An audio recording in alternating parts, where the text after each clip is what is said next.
মূর্তি আর ভাস্কর্য বুঝেন আপনি? পৃথিবীতে মূর্তি পূজা আগে আসে নাই, পৃথিবীতে আগে ভাস্কর্য নির্মাণ হয়েছে।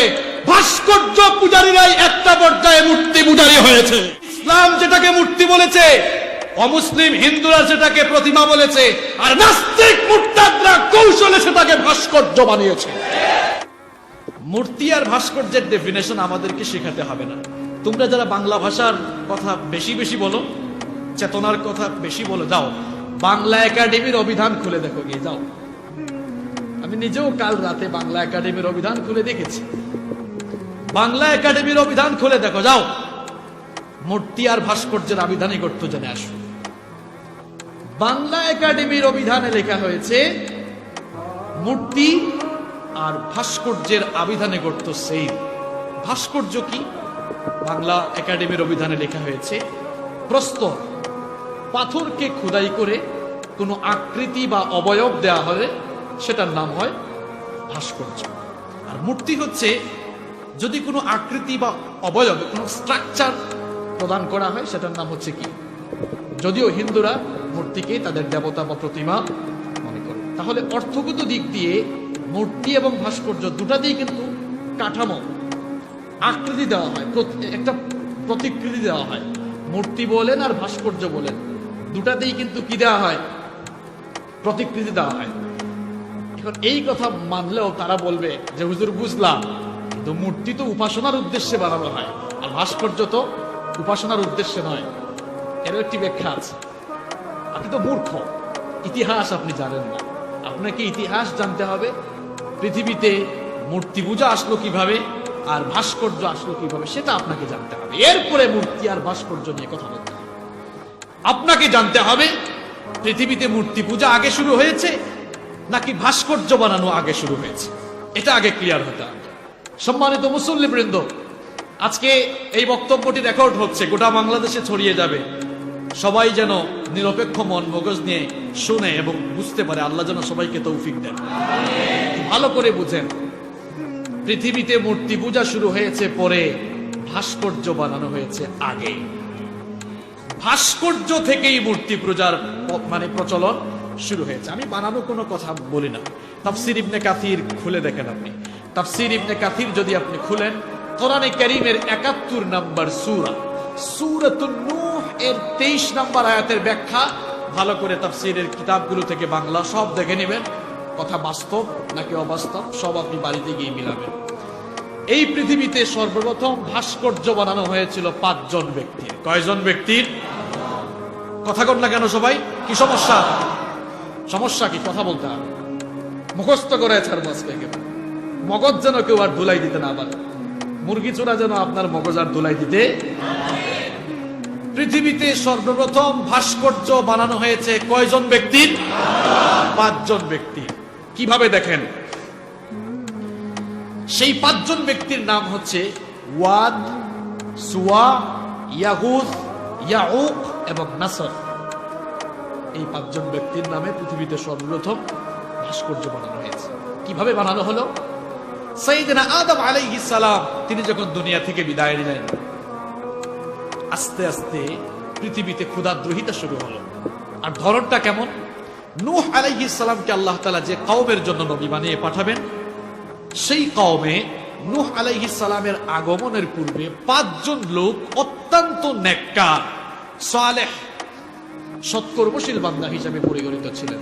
তাদের নাম ছিল ওয়াদ, সুওয়া, ইয়াগুস, ইয়াউক এবং নাসর। এই ৫ জন লোক নূহ আলাইহিস সালাম দুনিয়াতে আসার আগে নূহ আলাইহিস সালামের কওমে, তার জাতির মধ্যে সবচাইতে নেককার মানুষ হিসেবে তারা প্রসিদ্ধ ছিলেন।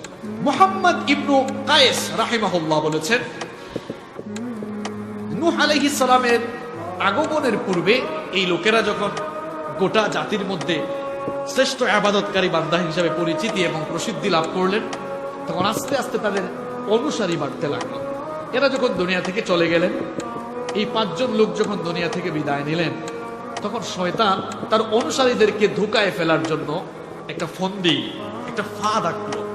শয়তান তার অনুসারীদেরকে বুঝালো, কুমন্ত্রণা দিল যে দেখো, তোমাদের এই ৫ জন নেককার লোক দুনিয়া থেকে বিদায় নিয়েছে, এখন এই ৫ জন লোককে তো তোমরা দেখো না, তাদের প্রতি তোমাদের কোনো আবেগ ভালোবাসা কাজ করে না, তাদের প্রতি তোমাদের জন্য আবেগ ভালোবাসা কাজ করে, তাদের স্মৃতি যেন তোমরা ধরে রাখতে পারো। এই জন্য স্মৃতি ধরে রাখার জন্য এই লোকগুলোর প্রতিকৃতি দাঁড় করিয়ে তাদের ভাস্কর্য নির্মাণ করো। উদ্দেশ্য যেন তোমাদের এই থাকে যে এই ভাস্কর্যগুলো, প্রতিকৃতিগুলো দেখলে তাদের কথা তোমাদের মনে আসবে এবং তাদের মতো তোমরাও যেন নেককার মানুষ হতে পারো, এই ফিলিংস যেন অন্তরে আসে। এই জন্য এই 5 জন লোকের কি বানাও? প্রতিকৃতি বানাও, ভাস্কর্য বানাও। বলেন তো ধোঁকাটা পজিটিভ না নেগেটিভ? নেগেটিভ কেন হবে? পজিটিভ তো এটা। সে তো এটা পূজা করার কথা বলছে না। কি আপনার দিল এখানে আর মন মনে হয় বাসায় রেখে এসেছেন না? এরকম বেতাল হয়ে মাতালের মতো আলোচনা শুনলে হবে না। ভালো করে বুঝেন, নইলে ওই যে মুরগি চূড়ারা ব্রেনকে ওয়াশ করবে। ভালো করে বুঝেন আপনি কোথার থেকে কিভাবে কি আসলো বুঝতে হবে আপনাকে। প্রিয় ভাইয়েরা, শয়তান পজিটিভলি ধোঁকা দিল, এই 5 জন নেককার লোকের প্রতিকৃতি বানাও। এরা তোমাদের চেতনা, এরা তোমাদের ইতিহাস। কারণ এরা তোমাদের মধ্যে ভালো মানুষ ছিল। এদের প্রতিকৃতি দেখলে তাদের প্রতি একটা সম্মান অন্তরে কাজ করবে, তাদের মতো তোমরাও ইবাদত গুজার হওয়ার একটা আবেগ অন্তরে কাজ করবে। তারা বললো ভালোই তো, বুদ্ধি তো খারাপ না। তারা বানালো প্রতিকৃতি, ভাস্কর্য বানালো। দেখেন পৃথিবীর প্রথম 5টি ভাস্কর্য এরাই বানালো। পৃথিবীর প্রথম 5টি ভাস্কর্য নূহ আলাইহিস সালামের উম্মতের এই লোকেরা বানালো। বানানোর পরে ওই যুগের মানুষরা এই ভাস্কর্যগুলোকে পূজা করতো না, উপাসনা করতো না, বরং তারা মাঝে মাঝে এগুলোর সামনে দাঁড়িয়ে থাকতো সম্মান প্রদর্শন এবং তাদের স্মৃতিকে মনে করার জন্য মাঝে মাঝে তারা এগুলোর সামনে দাঁড়াতো। যারা এই ভাস্কর্যগুলো বানালো, এই প্রজন্মের লোকেরা যখন দুনিয়া থেকে চলে গেল, পরবর্তী প্রজন্মের লোকদেরকে এবার শয়তান ধোঁকা দিল। দেখো, তোমাদের পূর্ববর্তী যারা এই প্রতিকৃতি বানিয়েছে তারা শুধু এগুলোকে সম্মান করতো না, বরং তারা এগুলোকে তাদের উপাস্য হিসেবে গ্রহণ করেছে। এরাই তাদের দেবতা ছিল। সুতরাং এই ভাস্কর্য যেগুলো দেখছো, এই মূর্তিগুলোই তোমাদের দেবতা, তোমরা এগুলোর পূজা শুরু করো। নাউযুবিল্লাহি মিন যালিক। এভাবেই পরবর্তী প্রজন্মের লোকেরা পূর্ববর্তী প্রজন্মের তৈরি করা ভাস্কর্যগুলোকে তারা তাদের নিজস্ব দেবতা হিসেবে তারা গ্রহণ করে নিল। নাউযুবিল্লাহ। আপনি প্রমাণ চান? আসেন প্রমাণ দেন। নূহ আলাইহিস সালাম যখন দুনিয়াতে আসলেন, এই সকল মূর্তি পূজারী লোকদেরকে এবার তিনি আল্লাহর দ্বীনের দাওয়াত দিলেন। তিনি বুঝাতে লাগলেন, তোমাদের নিজের হাতে তৈরি করা এই ভাস্কর্য, এই প্রতিমাগুলোর পূজা বাদ দাও, আর এক আল্লাহর ইবাদত করো। তখন কাফের মুশরিক নেতৃবৃন্দ সাইয়েদনা নূহ আলাইহিস সালামের দাওয়াতের বিরুদ্ধে দাঁড়িয়ে গেল। দাওয়াত প্রত্যাখ্যান করে তারা বলেছিল, তাদের কথা আল্লাহ তাআলা কোরআনে কারীমে তুলে দিয়েছেন। কোরআনে কারীমের ৭১ নম্বর সূরা, সূরাতুন নূহের ২৩ নম্বর আয়াতে আল্লাহ পাক সুন্দর করে বললেন, ওয়াকালু লা তাযারুন্না আলিহাতাকুম ওয়া লা তাযারুন্না ওয়াদ্দান ওয়া লা সুওয়া'আন ওয়া লা ইয়াগুস ওয়া ইয়াউক ওয়া নাসরা। কাফের নেতৃবৃন্দ বলল, খবরদার, সাবধান, নূহের দাওয়াত শুনে তোমরা মূর্তিগুলো থেকে মুখ ফিরিয়ে নিও না, বরং তোমরা ওয়াদ, সুওয়া, ইয়াগুস, ইয়াউক এবং নাসরের ইবাদত তোমরা ছেড়ে দিও না। চিন্তা করেছেন আপনি? 5 জন নেককার মানুষ পরবর্তীতে 5টি ভাস্কর্যে পরিণত হলেন।